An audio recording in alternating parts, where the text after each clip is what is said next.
Hello and welcome to the Music Professor channel. I'm Matthew King and I'm here with Loki, and today's topic is Erik Satie. You've just heard me playing Satie's fourth Gnossienne in D minor, which is one of my favourite pieces of Satie's. And we're talking about Satie because he's such a wonderful composer. I've done a lot of videos about Satie on this channel, but never until now have I really discussed Satie. And I think the reason why he's coming up today, as much as anything, is because the last video, which was about Bizet's Carmen. So in that last video about Carmen, I suggested that it's possible to detect the origins of 20th century style in Carmen, in the way that he uses those parallel movements in Carmen. The bit that I referred to is this, that wonderful dance, and the way that you simply move into these different areas by moving in parallel. They're not really harmonic progressions, they're simply kind of, it's as if you're moving slabs around. And it's probable, well, almost certainly, Bizet was influenced by aspects of Spanish folk music, which some of my most perceptive listeners and viewers commented on in the video, and you're absolutely right, that's where it comes from.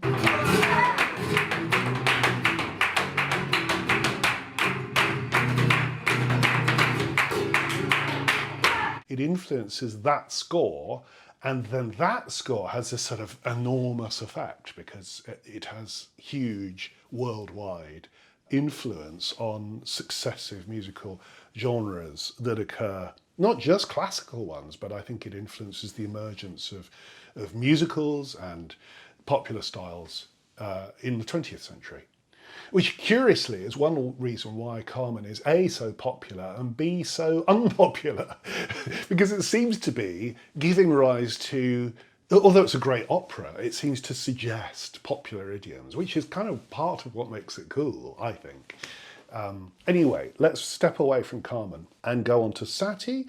Satie is the next generation of French composer, and I would say that if you really had to identify a figure who might be said to have given rise to the entire 20th century, and I mean this in terms of music and culture and everything, Erik Satie is a very extraordinary figure because he seems to be like a sort of catalyst. There he is in the 1880s writing these incredible piano pieces that must have seemed unutterably weird in the 1880s, and who was listening to them except small groups of people in cafes in Montmartre where he would play. But these pieces, because of the advocacy of Debussy and Ravel, they both absolutely revered him, his reputation gradually began to take hold. I mean, he was always considered an eccentric and somehow impossibly odd figure. He was eccentric, and he died in relative obscurity in Paris. He and Debussy always had a very close friendship, but it was always, there's a tension, the inevitable tension you have when one of the pair is influenced, deeply influenced. Debussy was deeply influenced by Satie, who was a bit older. His own musical style owes a huge amount to Satie. And of course it was Debussy who became famous and popular and rich. and Satie not so much. I mean, in fact, obscure, poor, and not famous. Even the huge success of Parade, his wonderful ballet of 1917, which with sets by Picasso, and here's, I've got my Picasso t-shirt on, and Picasso famously drew a wonderful line drawing of Satie. But even the success of that ballet, which was produced by the Ballet Russe and Diaghilev, didn't make him a rich person at all. He became a celebrated person.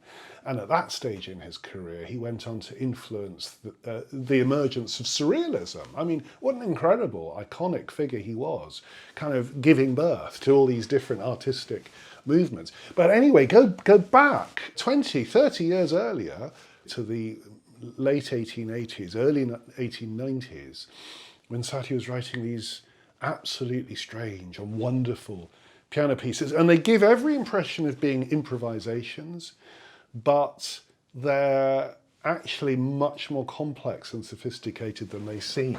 So, for example, this one, which I think is so beautiful. So you have these wonderful arpeggios going up and down, and over the top, this wonderful, mysterious. I think Satie's rather like Mozart in that both composers have this beautiful, very musical, intuitive feeling of anacrusis. I'll show you what I mean by that. This phrase is traveling in its exotic way to there. So these phrases move towards accent points in this wonderful way that gives rise to a sort of it's almost like breathing. You have this, you feel it moving to there. We're in C minor, just a parallel movement. He repeats that gesture. Here's another anacrusis, a different, going to that wonderful B minor. He does it again. This way of repeating phrases too, just to take this mysterious object and repeat it, as if to say, no, I really meant that. That's a compositional device that Debussy was going to take up with great success in his music. And incidentally, composers out there, think about how you could learn from these gestures that seem so simple but are actually wonderfully rich and flexible and seem to be reinventing tonality. It seems so simple. You know, everyone since the early 19th century had been using arpeggiated patterns, but what's extraordinary here is as soon as the melody comes in, with its wonderful modes, which I think were actually influenced by the fact that around this time Satie was talking about writing a Hungarian style piece. He never wrote it. He never wrote this this pièce hongroise, this Hungarian style piece, partly I think because the Hungarian style had already been well utilised through the 19th century by Liszt and by Brahms and other composers, and Schubert had been using Hungarian style in his music earlier in the 19th century. So by Satie's time, it wasn't all that exciting, and I think Satie sensed that. But what he thought would be useful was the raised augmented sixth in the Hungarian scale, and he'd apply it in a sort of manner which evokes something exotic or mysterious, an imaginary exotic world. And so you get that wonderful sense of otherness about it. The otherness that's being suggested is entirely imaginary. He's not really, he's not crass, he's not suggesting, you know, the music of another culture and appropriating it in a weird way. He's just inventing it himself. He's creating a sort of otherness of the mind, a kind of a place where you can go and feel absolutely enraptured, enchanted. It has an enchanted quality. He's a sorcerer. He's inventing these magnificent soundscapes where you can just kind of bask in the sense of the harmony moving in these parallel zones.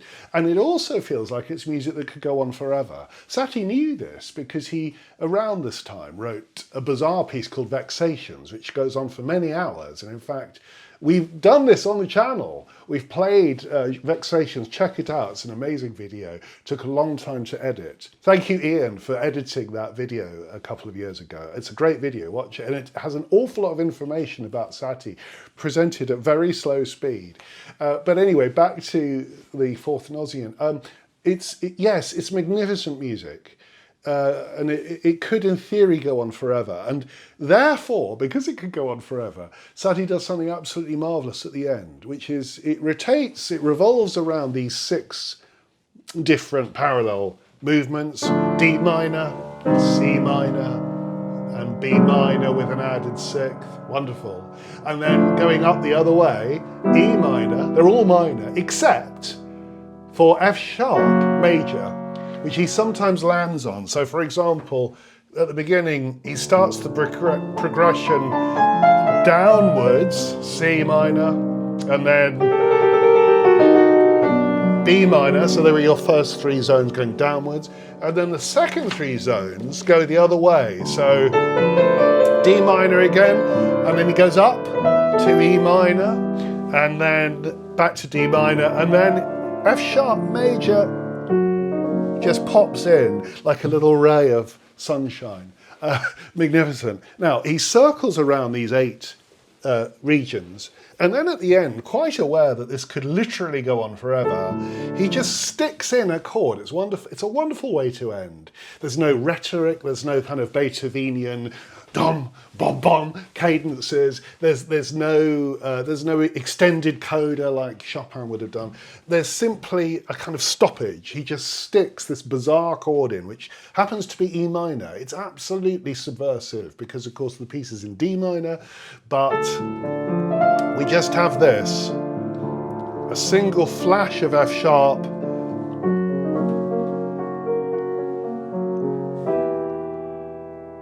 no writ or anything, no slowing down, and then suddenly E minor. It's like you've just closed the piano lid. It's a magnificent way to end. So Satie, wonderful, wonderful composer. Check out the many terrific videos on this channel about him, including the enormous one about Vexations. And if you like the content on our channel, please like and subscribe. Press the little bell so you get notifications.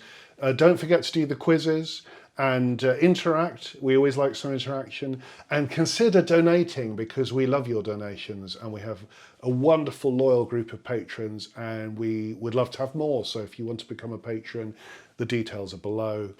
And it's very valuable because as a channel, we rely on your generosity. So please give some money if you feel like it. And please listen to more Satie. Without more ado, here's the 4th Gnossienne complete with an analytical commentary, which should be fun to watch.